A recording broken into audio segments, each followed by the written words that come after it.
The first one I'm going to read is called Dating a Somnambulist. One night, your boyfriend sleepwalks to the kitchen and brings a handful of M&Ms back to bed. You wake to bleary chocolate splotches on the sheets. You're annoyed because they're your nicest sheets. Your boyfriend says he'll buy a replacement set with a similarly high thread count. This makes you feel better. It's kind of cute, after all, that your boyfriend eats M&Ms in his sleep. You wake to a new object each morning: a pine cone, a snow globe, a plastic lawn goose. On the fifth night, something soft and warm tickles your calves. In your fumbling dream state, you think it's the black cat you had as a child. Her name was Midnight, and she liked to hang out under the covers. You lift the sheet to pet Midnight, but the furry mouse turns out to be the raccoon you've seen, rooting through bins in the trash atrium. The raccoon bites your finger, then scurries into the closet. While you wait in the emergency room for a tetanus shot, your boyfriend agrees to go to a sleep clinic. The clinic is blue-walled, piped through with piano music. The doctor is a small, nervous man with white hair and wide, dewy eyes. He asks your boyfriend pointed questions about his somnambulism, a fancy word for doing weird shit in your sleep. He prescribes your boyfriend drugs to deepen his slumber. You're both in good spirits on the drive home. You hope the drugs will fix everything. The next morning, the sleep clinic doctor is nestled in bed between you and your boyfriend, bound and gagged, his moist blue eyes blinking up at you. Your boyfriend must have sleepwalked to the car, sleep-driven to the doctor's house, and sleep-kidnapped the doctor. Presumably, he first had to sleep-look up the doctor's address. On the seventh night, your boyfriend allows you to shackle him to the bed frame with handcuffs, but he winds up sleep-picking the lock with an unfolded paperclip like Linda Hamilton in Terminator 2. You wake to a brand new microwave. From the receipt taped to its side, you learn that your boyfriend sleep drove to the 24-hour Walmart and sleep chose the model of microwave that would best suit your needs. You're still disturbed, but pleased that you now have an easy way to heat up Thai leftovers. On the eighth morning, you wake hugging a famous urn from the Asian Art Museum. You've seen pictures of this urn on the sides of buses. You are worried about the criminal implications of a sleep museum burglary and suggest that your boyfriend sleep at his own tiny windowless apartment until his somnambulism settles down.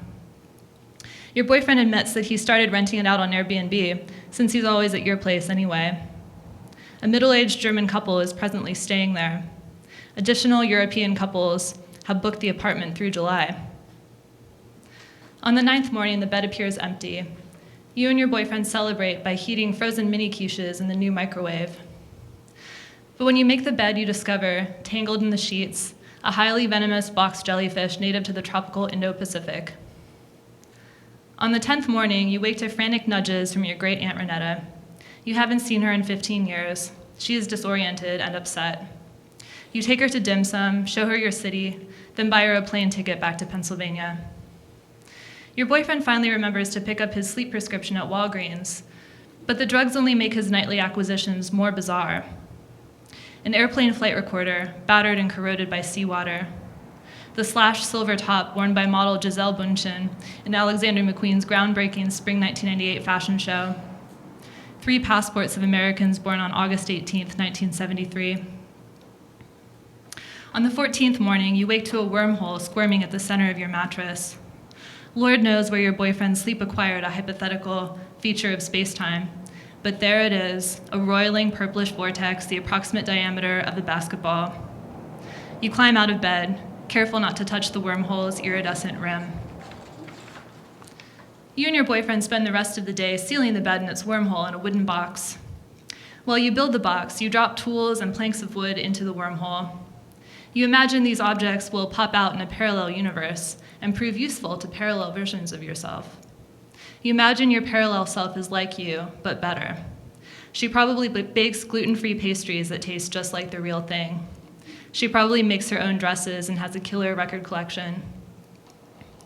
You consider jumping into the wormhole and emerging in a universe where your boyfriend doesn't bring terrifying things to bed in his sleep. But the parallel boyfriend might have some other, even more upsetting defect, such as snoring. So for now, you stay where you are, in a sleeping bag on the floor, waiting for your boyfriend to sleep ferry home, another object that will make you shudder at the arcane puzzle of your own existence. Okay. That's the first one. The second story I want to read, so this is a story that I had always intended to read for this reading. And a kind of central part of it is guns and the gun culture of America. So now I feel like uneasy about it because of what happened in Orlando, and I think everyone's feeling really raw about that, of course. But I decided to read it anyway because, I just decided to read it because it is, a really central part of American culture, unfortunately, and, you'll see. I don't know. I thought about what to say, too, and it's just like, is saying something making it worse? I don't know. But this story is pretty near and dear to my heart. So this is called Doe Eyes.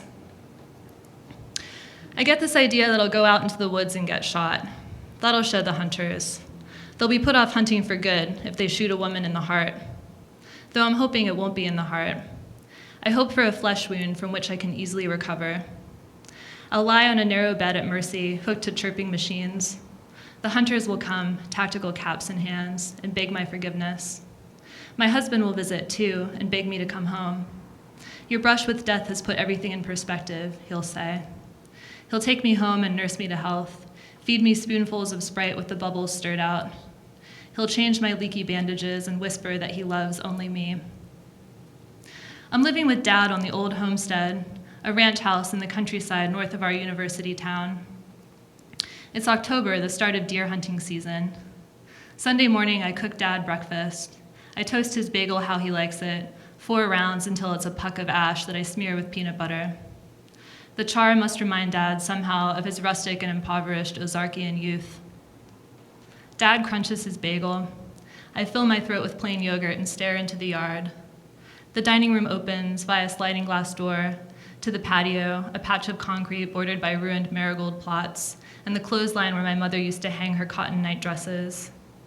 Spring days, I watch their white bellies distend in the breeze.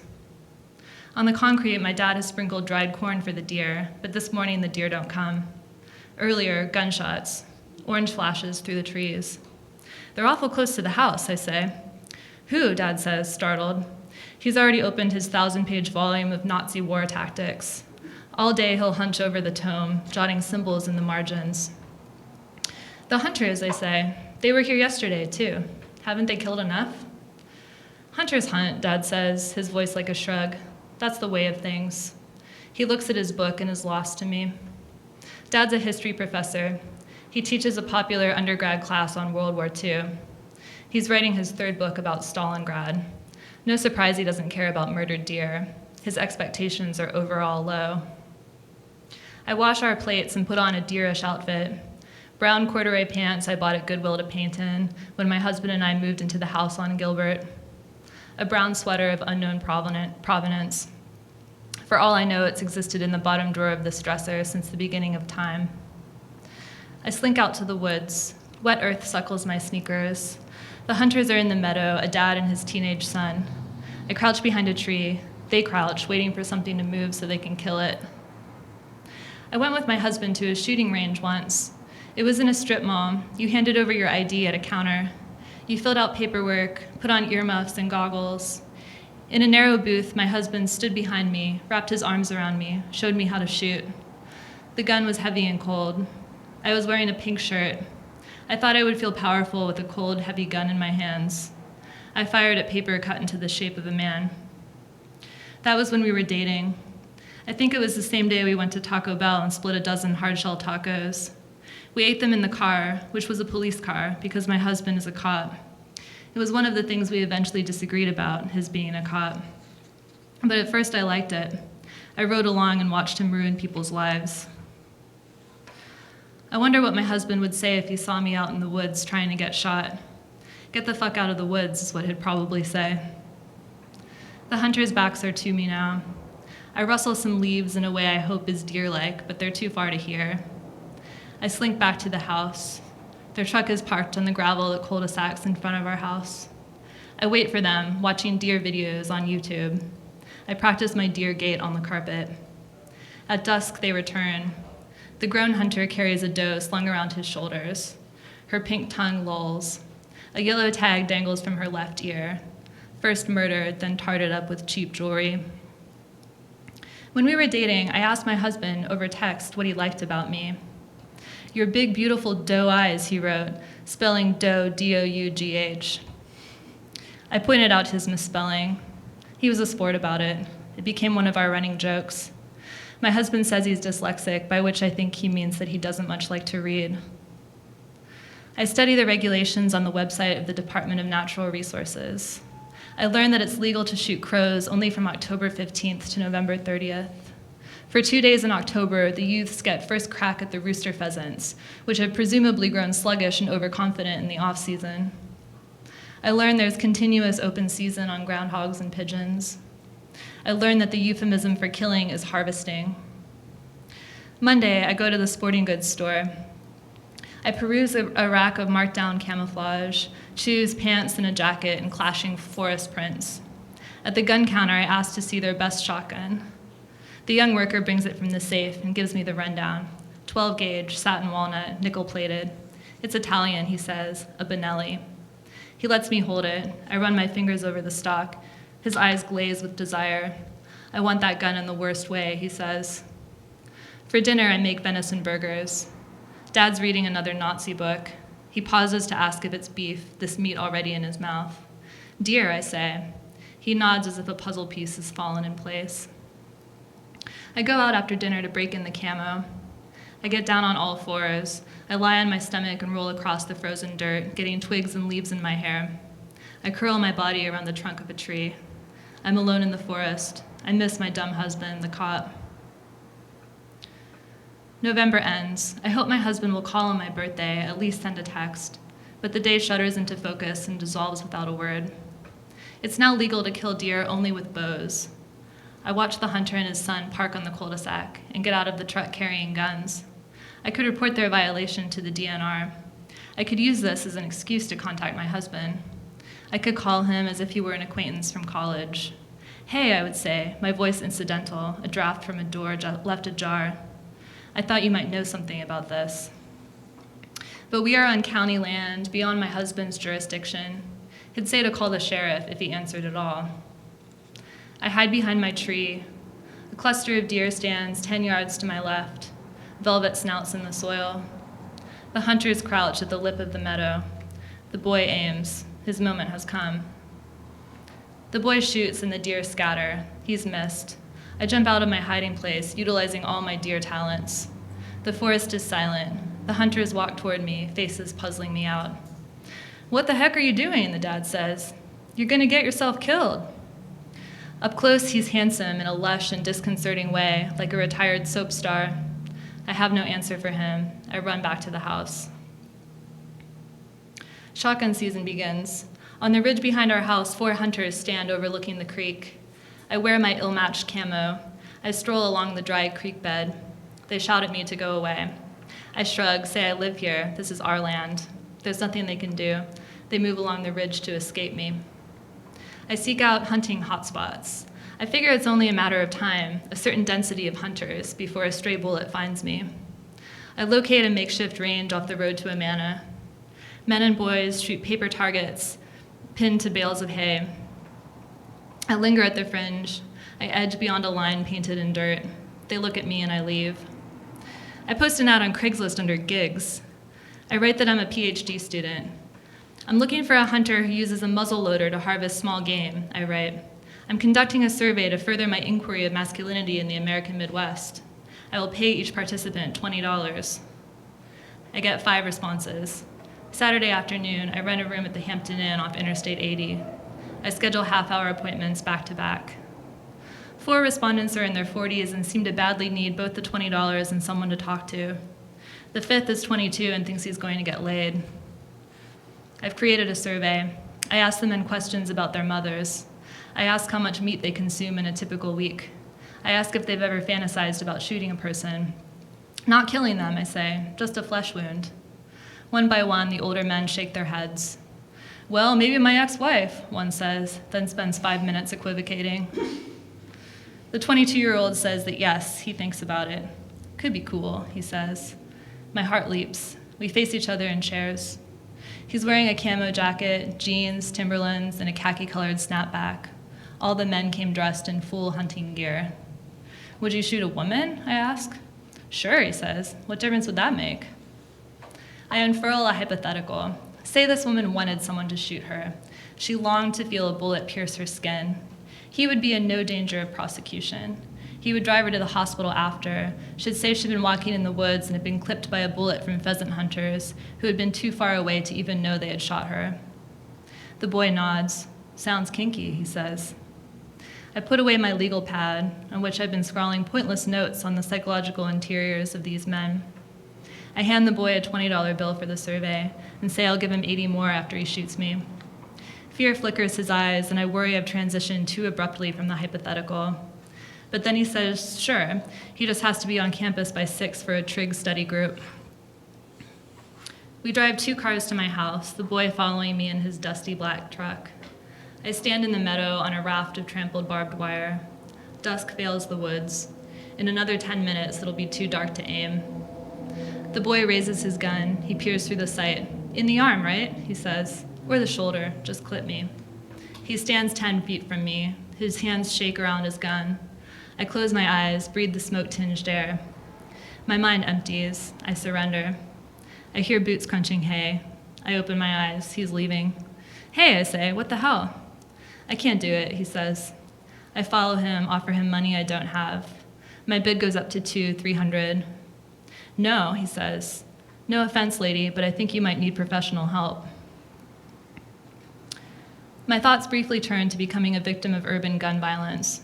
At dinner, I tell Dad I might drive to Chicago to do some Christmas shopping. Dad looks up from his book with sudden lucidity. You shouldn't waste your money, he says. There's nothing I need. He's cut through to the heart of the matter. I have no one else to buy presents for. I wish you'd just make up with that cop, Dad says. He seemed nice enough. He doesn't want me, I say. I go to my room, slamming my door like a teenager. My husband sleeps with his Glock on the nightstand. He's never fired it in the line of duty. I imagine he would not hesitate to use it in the event of a home invasion. He would shoot to protect his girlfriend, the 24-year-old meter maiden. Late, I drive to Gilbert. I wear black jeans and a black turtleneck.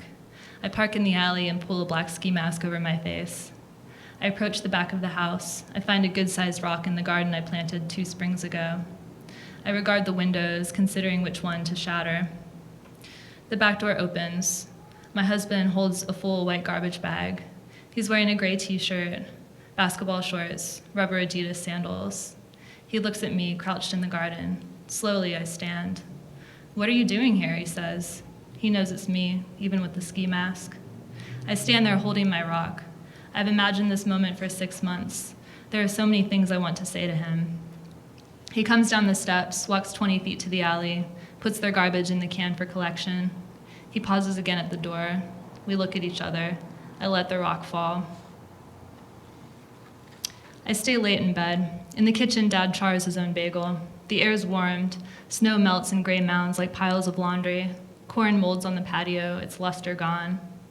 I think about how my husband looked at me before latching the screen door. It was the backwards glance you give towards a car you've just parked.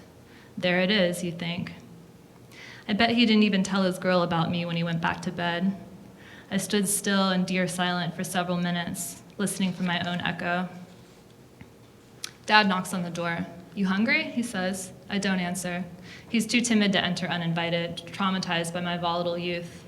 I roll over twice more, hoping there's sleep left in me. At 11, I go to the living room, boot up Dad's PC, log into my email. The young hunter's written. I'll do it for $500. I reply that I don't have that kind of money. I roll onto the carpet and do core work. Dad comes in and sits on an ottoman. He peers down at me. Now I know how those books feel. Look, he says, are you okay? Fine, I say. I make a big show of counting my crunches. Dad goes away. A new email pings. Forget the money, the young hunter's written. I've got a bet going. I'll cut you in for half. You game? I drive to the reservoir. The young hunter's waiting in the picnic area with 2 friends. They're slightly different flavors of the same human being. The only variable is hair color and hue of plaid. They're drinking 40s. The hunter offers me one, and I take it because it seems to mean something to them. You really trying to get shot? Says the boy with the darkest hair. I shrug. I've sort of lost interest, I say. They all look disappointed. You don't have to do anything you don't want to do, the blonde boy says. I'm a med student, says the dark-haired boy. I can tend the wound, as long as it's superficial. It will be, says the hunter. I told you I'm a good shot. But you don't have to do anything you don't want to do, the blonde boy repeats. I feel lightheaded. I feel like some new variety of pervert. I take a swig off my 40, say I just want to talk. We sit on a picnic table, and I ask the boys about the girls they've fucked, the girls they wish they could fuck, the girls they've really loved, and the ones who've hurt them. They all claim to have known heartbreak, but the details are superficial, the delivery void of affect, carefully rehearsed stories that help them to score. The sun is low. It's cold again, and I zip up my jacket and stand. The boys stand too. I'm going home, I say. Okay, the blonde boy says. You sure, the hunter says? I'm a really good shot. I think, what the hell? Make it quick, I say, and the boys spring to action. They lead me to the spillway wall, show me how to stand, arms and legs splayed like a gingerbread woman. They ask if I want a blindfold. I say sure. I listen to the wind, to the thrum of distant cars on the interstate. You ready? One of them says. I say yes before realizing he wasn't talking to me. Thank you.